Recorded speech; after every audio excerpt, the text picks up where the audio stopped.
ไปบอกสาให้กลับบ้านเฮาปีนี้เอาเหตุงานอยู่เมืองไทยอยู่แค่สุราษฎร์ธานีไอมานั่งคอยคนดีอยู่ที่แคมป์ของหม่องเก่า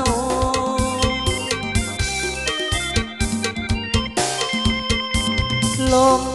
วอยวอยใจคนคอยว่าเวคอยอุกใจแห้งแท้เดอุกเดอุกนำผู้สาวนัดกันงานออกพรรษาการดาสิมาบ้านเฮามานั่งเบิ่งสวงเฮื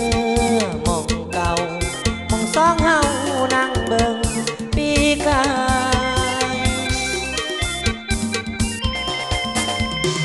เลิมแล้วบ่ล่ะ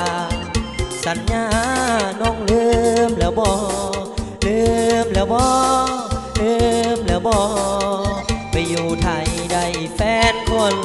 รอได้ลงมนสะตอแดนตายเจ้าคงลืมมากะทินได้กินสะตอฟักใหญ่โทรมาหาอ้ายยามได้กะเว้าไทยปักตายย้อยย่อย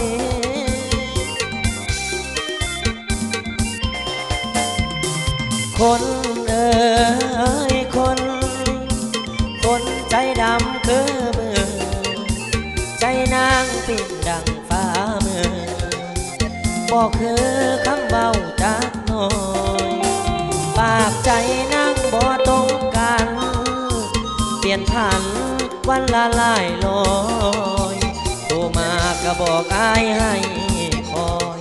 รถมิดด้อยคอยท่าบ่เห็นมา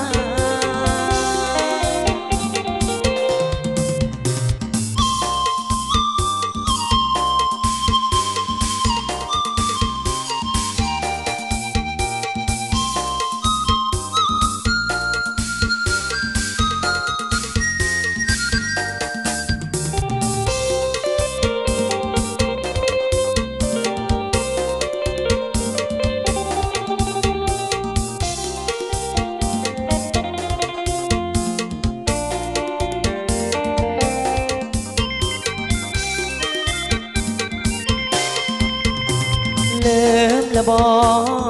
ล่ะสัญญาน้องลืมแล้วบ่ลืมแล้วบ่ลืมแล้วบ่ไปอยู่ไทยได้แฟนคนรอเลยลงมนสะตอแดนตายเจ้าคงลืมมากะทินได้กินสะตอฟักใหญ่โทรมาหาอ้ายยามได้กะเว้าไทยปักตายย้อยย่อย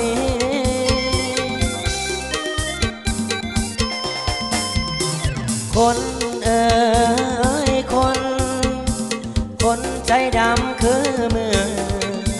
ใจนางปิ่นดังฟ้ามือบอกคือคำเบาจากน้อยปากใจนางบ่ต้องการเปลี่ยนผันวันละหลายลอยโทรมาก็บอกอายให้คอยรถมิดด้อยคอย